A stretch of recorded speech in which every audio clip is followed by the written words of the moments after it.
AOR exam that is advocate on record exam में कितने papers होते हैं, क्या सिलेबस होता है, कितने दिनों का एग्ज़ाम होता है, इसमें आज हम कवर करेंगे कि नंबर ऑफ़ पेपर्स कितने होते हैं, टाइम कितना दिया जाता है एग्ज़ाम में, मार्क्स कितने होते हैं, हर एक पेपर के मार्क्स कितने होते हैं, क्या कोई एज लिमिट है इस एग्ज़ाम को अपेयर करने के लिए, देन और भी चीज़ें हम इसमें डिस्कस करेंगे, ठीक है। सो फर्स्टली जो एडवोकेट ऑन रिकॉर्ड एग्ज़ाम होता है, ये आपकी मेमोराइजेशन कैपेसिटी टेस्ट करने के लिए नहीं होता है कि आप कितना मेमोराइज कर सकते हो, कितना याद कर सकते हो। रादर ये इसलिए होता है, ये आपका एनालिटिकल स्किल टेस्ट करता है, ये आपका ड्राफ्टिंग स्किल टेस्ट करता है। सो ये सब पर्पस होता है सुप्रीम कोर्ट का कि आपका वो एनालिटिकल स्किल देखे, ड्राफ्टिंग स्किल देखे, ये सब इस एग्ज़ाम में।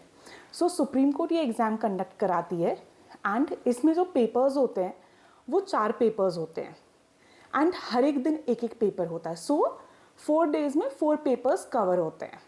So the first paper is procedure, practice and procedure of the Supreme court. इसमें जो आता है वो आता है कि सुप्रीम कोर्ट रूल्स क्या है, फाइलिंग प्रोसीजर क्या है, कोर्ट फीस क्या है, एफिडेविट्स क्या है, वकालतनामा क्या है, cash flow management in the Supreme court. Second paper जो आता है हमारा वो आता है ड्राफ्टिंग। अब ड्राफ्टिंग में क्या आता है, how to file special leave petition that is SLP, how to file curative petition, आपको प्रेयर ड्राफ्ट करने दे सकते हैं, आपको सिनॉप्सिस ड्राफ्ट करने दे सकते हैं, रिट पेटिशंस ड्राफ्ट करने दे सकते हैं। सो ऐसे बहुत सारी चीज़ें होती है ड्राफ्टिंग में जो वो टेस्ट करते हैं। The third paper is leading cases. Leading cases में आपको एग्ज़ाम से कुछ दिन पहले आपको कुछ केसेस देते हैं जिसका वो आपसे फैक्ट्स, इश्यूज़, रेशियो डेसिडेंडाई, ऑबिटो डिक्टा कुछ भी पूछ सकते हैं, कुछ भी।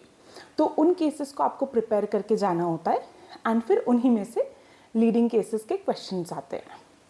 And the fourth paper is advocacy and professional ethics. इस पेपर में आपसे एडवोकेट्स एक्ट 1961 के बारे में बात करते हैं, उस बारे में पूछते हैं, या फिर जो bar council of India rules हैं वो पूछते हैं, कंटेम्प्ट ऑफ कोर्ट एक्ट के बारे में पूछते हैं, ड्यूटीज़ टुवर्ड्स कोर्ट्स, क्लाइंट या फेलो लॉयर्स के बारे में बात करते हैं। सो इन सारे चीज़ के बारे में क्वेश्चंस आते हैं। सो जो 4 पेपर्स हैं AOR एग्ज़ाम के लिए वो कौन कौन से हैं, practice and procedure of the Supreme Court, drafting, leading cases and advocacy and professional ethics. So ये 4 पेपर्स आते हैं। चारों पेपर्स के लिए टाइमिंग कितनी मिलती है, हर एग्ज़ाम के लिए आपको 3.5 आवर्स मिलता है, दैट इज़ 3.5 घंटे। So first 30 minutes is given for reading the question paper and the rest 3 hours आपको पेपर अटेम्प्ट करने के लिए मिलते हैं। सो हर एक एग्ज़ाम में हर एक पेपर 3.5 घंटे के होते हैं। अब पेपर टाइप क्या है, MCQ या सब्जेक्टिव। सो MCQ नहीं आता है AOR एग्ज़ाम में। जो पेपर होता है वो सब्जेक्टिव होता है, इसलिए आपको राइटिंग की बहुत ज़रूरत है।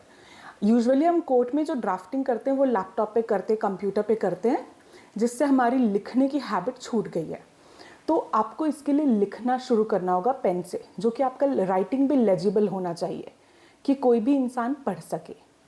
सो MCQ नहीं आता है। जो पेपर होता है चारों के चारों पेपर सब्जेक्टिव होते हैं। ओपन बुक, क्या ओपन बुक होता है, हमने देखा होगा AIB में जब हम बैठे थे ऑल इंडिया बार एग्जामिनेशन में, तो हमारा ओपन बुक एग्ज़ाम था। पर क्या सुप्रीम कोर्ट AOR एग्ज़ाम जो होता है, तो क्या वो supreme court open book conduct कराती है एग्ज़ाम? नो, वो एग्ज़ाम ओपन बुक नहीं होता है। हाँ, लेकिन लीडिंग केसेस वाले एग्ज़ाम में आपको बुक्स, वो वॉल्यूमिनस नोट दिया जाता है, ठीक है, पर वो इतना ज़्यादा वॉल्यूमिनस होता है कि आप खुद डिस्ट्रैक्ट हो जाओगे, ठीक है। तो बस वही एक ओपन बुक टाइप थोड़ा होता है, बाकी सारे एग्ज़ाम्स, बाकी 3 एग्ज़ाम्स ओपन बुक नहीं होते हैं। तो आपको हर एक चीज़ पढ़ के जाना होगा एंड सब कुछ सब्जेक्टिव आते हैं। पासिंग मार्क्स क्या होता है, सो हर एक पेपर में आपको 50 मार्क्स मिनिमम लाना है, 50%, 50 मार्क्स जो कह लो आप। सो हर एक पेपर में आपको 50 मार्क्स लाना है, 50%, and aggregate should be 60%। Okay, so अगर आप फर्स्ट 3 पेपर्स में 50, 50, 50 ला रहे हो, देन फोर्थ पेपर में आपको 90% लाना ही होगा, तभी आप पास होगे, वरना आप फेल हो जाओगे, ठीक है, तो इसलिए आप टारगेट रखो कि 70% 75% हर एग्ज़ाम में स्कोर करे, सो दैट आपका एग्रीगेट 60% या 60% से ऊपर चला जाए. Now is there any age limit? No, there is no age limit. लेकिन हाँ, री अटेम्प्ट ओनली 5 टाइम्स अलाउड है, उसके बाद अलाउड नहीं है. सो ये था AOR का सिलेबस. नेक्स्ट एपिसोड में मैं आपके साथ डिस्कस करूँगी कि कौन कौन एलिजिबल है एडवोकेट ऑन रिकॉर्ड एग्ज़ाम देने के लिए, एंड कौन दे सकता है, कैसे स्टार्ट कर सकता है प्रैक्टिस, कैसे अपनी तैयारी शुरू कर सकते हैं. ठीक है, तो ये हम लोग नेक्स्ट एपिसोड में कवर करेंगे. Thank you.